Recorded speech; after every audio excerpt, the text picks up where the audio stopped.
यह कहानी बहुत पहले की है।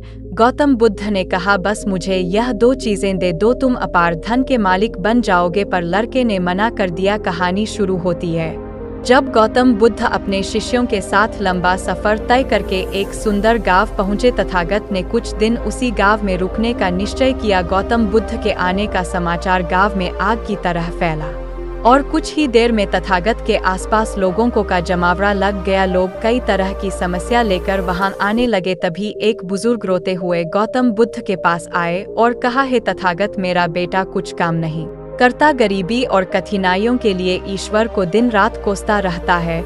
जब मैं समझाता हूँ तो मुझसे ही बहस करने लगता है और घर का माहौल खराब हो जाता है। तथागत, मैं जानता हूँ कि वह अपना नुकसान कर रहा है, लेकिन मुझे समझ नहीं आता कि मैं उसे सही रास्ते पर कैसे लाऊं। गौतम बुद्ध मुस्कुराए और बुजुर्ग व्यक्ति से बोले, आप कोई बहाना बनाकर अपने बेटे को मेरे पास ले आइए। बुजुर्ग व्यक्ति ने कहा, तथागत, मेरा बेटा किसी की बात नहीं सुनता, सबसे बहस करता है। मुझे डर है कहीं वह आपको भी कोई गलत बात ना कह दे। बुद्ध मुस्कुराए राय और बोले, चिंता मत कर, तुम बस उससे कहना कि मैं उसकी सारी समस्याओं का समाधान कर दूंगा। गौतम बुद्ध की बात सुनकर कुछ लोग बुजुर्ग के साथ उसके बेटे को बुलाने चल दिए। दोपहर का समय लड़का अपने कमरे में सो रहा था। घर पहुंचते ही सबने जगाया और उसे समझाना शुरू की, लेकिन लड़का साथ चलने को तैयार नहीं हुआ। वह बस इतनी सी बात दोहराता रहता, इस सारे साधु पाखंडी और नकली होते हैं, मैं इनकी बातों में आने वाला नहीं। लेकिन जब गांव वालों ने उसे बताया कि बुद्ध उसकी हर परेशानी का समाधान कर देंगे, तब जाकर वह गौतम बुद्ध से मिलने को राजी हुआ। बुजुर्ग अपने बेटे को लेकर जब गौतम बुद्ध के पास पहुंचे तो लड़का बुद्ध को घूरते हुए बोला, किस बात के लिए आपने ने मुझे यहाँ बुलाया? अगर आप यह चाहते हो कि मैं ईश्वर को कोसना बंद कर दूं तो मैं ऐसा कभी नहीं करूँगा, क्योंकि ईश्वर ने मुझे इस बेकार शरीर के अलावा दिया गया है।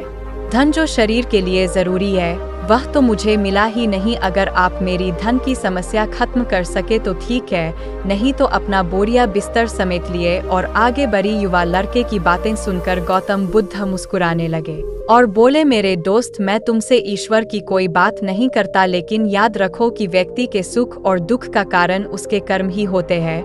इसलिए किसी और को कोसने की बजाय अगर तुम मेहनत करोगे तो तुम्हारा जीवन आसान हो जाएगा। गौतम बुद्ध की बात सुनकर वह लड़का आग बबूला हो गया और कहने लगा, मुझे आपके भाषण से तो नींद आ रही है, इससे तो अच्छा मैं घर में ही सो रहा था। मैं यहाँ सिर्फ धन की मदद के लिए आया हूँ। अगर आप मेरी समस्या हल कर सकते हैं तो कहे, नहीं तो गांव से चले जाए। तथागत थोड़ी देर शांत रहे। वे समझ रहे थे यह आइडियल किस्म का व्यक्ति है। गौतम बुद्ध उस नौजवान से बोले, मैं एक राजा को जानता हूँ और तुम्हें उससे धन दिलवा सकता हूँ, जिससे न तुम केवल व्यापार वगैरह कर सको बल्कि इतना धन मिलेगा कि तुम नगर सेठ बन जाओगे, लेकिन बदले में तुम्हें भी उसे कुछ देना होगा। वह लड़का बोला, मैं राजा को क्या दे सकता हूँ, मेरे पास तो कुछ भी नहीं है।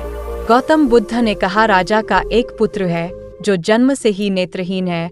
राजवैद्य ने कहा कि अगर राजकुमार को किसी जीवित व्यक्ति की आंखें मिल जाए तब वह ठीक हो सकता है। अगर तुम अपनी दोनों आंखें राजकुमार को दे दो तो राजा तुम्हें सोने से तौल देंगे, फिर तुम अपना जीवन आराम से बिता सकते हो। यह सुनते ही डर के कारण लड़के ने आंखों पर हाथ रख लिए और जोर से कहा, यह आप क्या कह रहे हैं? जीते जी कोई अपनी आंखें कैसे दे सकता है? कोई कितना भी धन क्यों ना दे, मैं अपनी आंखें नहीं दे सकता। गौतम बुद्ध बोले, कोई बात नहीं, दो नहीं तो सिर्फ एक ही आंख दे दो, फिर भी मैं तुम्हें तुम्हारे वजन के बराबर सोने के सिक्के दिलवा दूंगा। वह लड़का फिर झन्ना कर बोला, आप कैसी बातें कर रहे हैं? मुझे सोने के चाहे जितने सिक्के मिल जाएं, मैं अपनी एक भी आंख नहीं दे सकता, मेरी आंखें अनमोल है। गौतम बुद्ध ने कहा, अगर तुमको और धन चाहिए तो बोलो, राजा मना नहीं करेगा। लड़का बोला, मेरी आंखें अमूल्य है, कृपया आप यह कहना बंद कर दें, मुझे किसी भी कीमत पर अपनी आंखें नहीं बेचनी।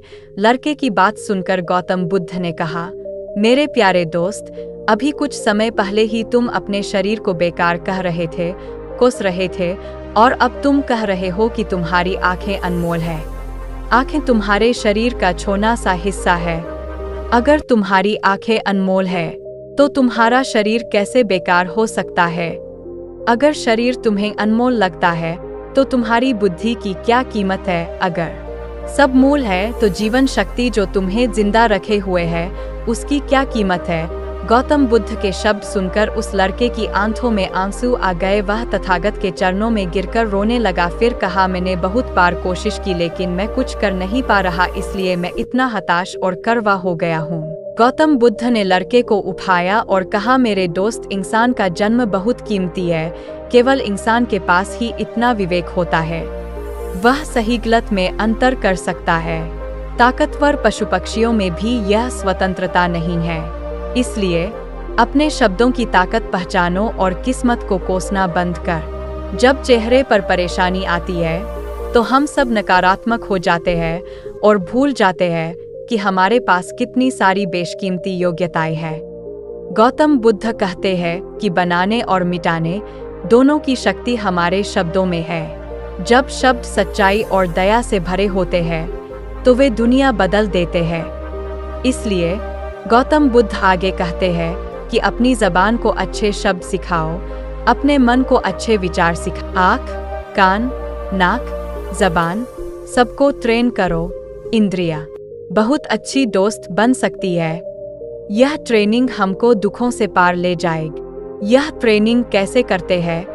ध्यान से, योग से, प्राणायाम से, विपस्सना से। हम अपने मन को, अपनी इंद्रियों को सिखाना शुरू करते हैं। एक ऐसा ही तरीका है जहां आप 2 तरह की ब्रीडिंग टेक्निक से लो मोटिवेशन को हाई मोटिवेशन में बदल सकते। जब भी आपका काम करने का मन ना करे या जब आप बहुत ज़्यादा डिस्ट्रैक्ट हो रहे हो तो इन 2 टेक्निक्स का प्रयोग कीजिए। कहानी अच्छी लगी हो तो अकेला टाइगर चैनल को सब्सक्राइब करें।